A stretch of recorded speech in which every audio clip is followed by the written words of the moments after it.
Hello, I want to start my story with an article that was printed in a national magazine because that sets the scene for what I want to talk about after this.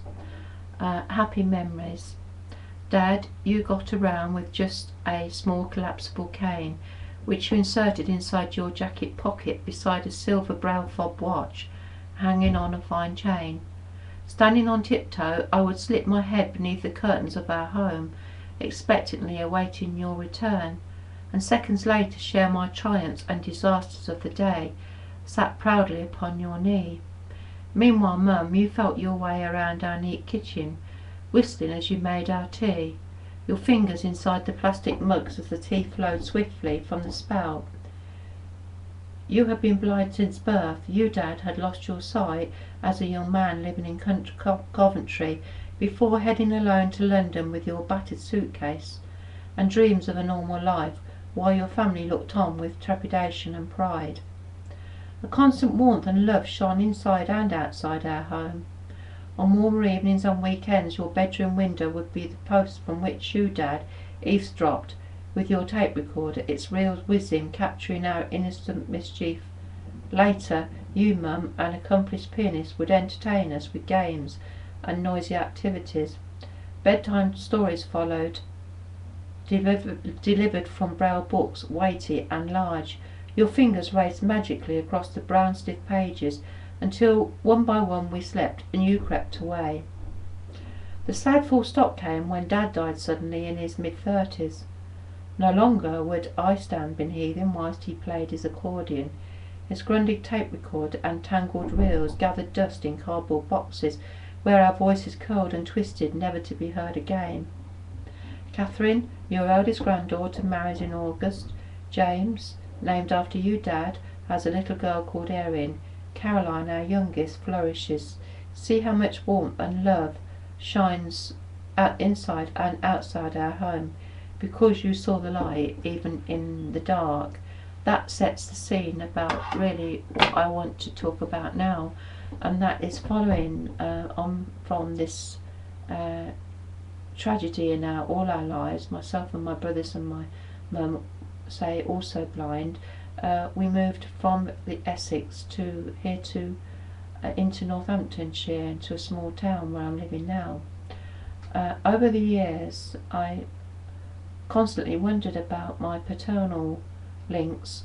Following Dad's sudden death, didn't hear or see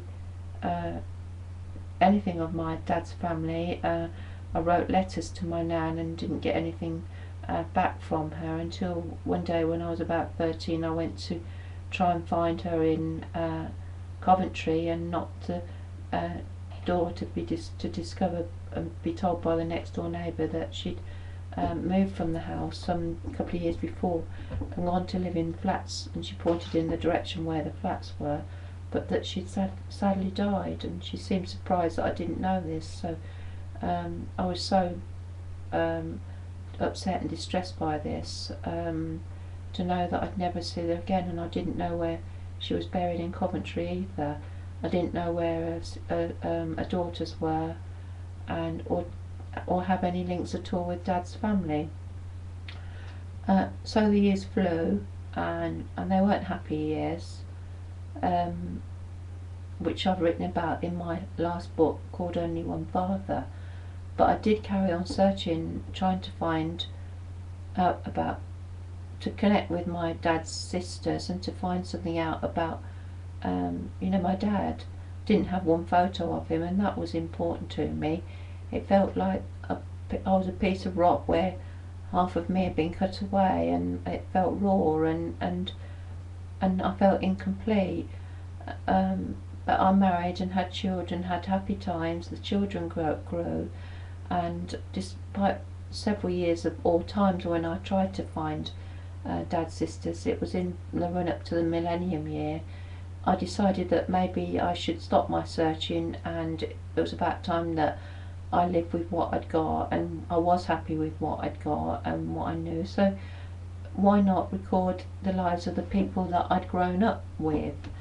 And it was just a seed of a thought, and it without the loss of my dad and the knowledge of how important history was, because I'd got so much missing, I am absolutely certain that I wouldn't have commenced this book, which is here now, only Memories of Findon.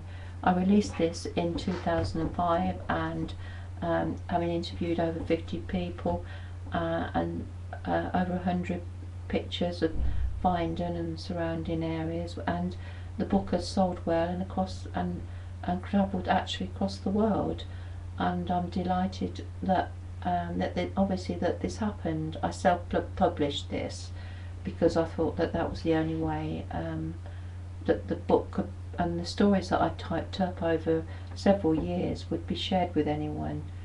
And I didn't think that I'd be doing anything else writing wise. After all, set mod girl, left school at 15. I did actually go in evening class later and did O and A levels, but still sort of felt rough around the edges. Anyway, sadly Alan Neil, who was a gifted artist and who'd come down to a book signing when I was selling Memories of Findon, he came to ask for me to sign his book, which I did, and he walked away, and my abiding memory of seeing him walking down the chapel rooms at the Independent Wesleyan in Findon, and I was really shocked to discover that from this time me seeing him, only a couple of hours later he'd been knocked off his bike and killed. Some months after this, his mum gave me 300 of his fantastic sketches of Findon and the surrounding areas, and I was determined that one day I would do something with them. I did share them and put them into exhibitions and put them on display. Didn't want to make a profit, but did want to share his work, his gifts. And it was last year that I brought out these two books, and that is this one, Sketches of Findon, which obviously speaks for itself, and local sketches covering other areas, dedicated actually to lots of local people. This I released towards the end of last year. In the meantime, I've been writing about my own experiences and my memories of my dad and the stuff that I'd gathered together, and this I could do and bring to a conclusion, having magically met my dad's family. My auntie lives in London, and I've had good and lovely connections and meetings with her, and she feels like a friend rather than an auntie.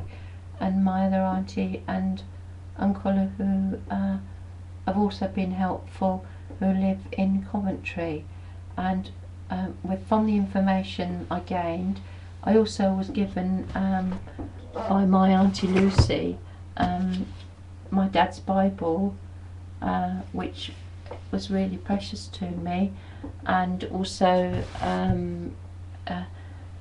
the picture of my mum and dad on their wedding day.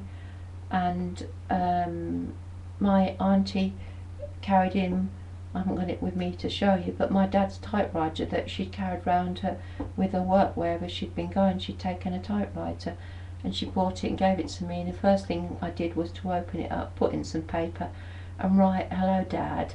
I just felt a connection there. I didn't show too much emotion, but I was so delighted to have that connection with my dad. And also I learnt how he got swimming certificates, how, you know, that he'd been a rope runner, and how he'd lost his sight, and how brave he'd sounded, and how he'd left Coventry and gone to London to make his own way in the world, and how Mum had eloped to marry him because no one wanted them to, well, certainly my mum's parents didn't want her to marry, didn't think that she'd managed to do that, but she did. She proved them right, and she proved that she was right in marrying and having us. Unfortunately, things took a turn for the worse following Dad's sudden death when we were 8, and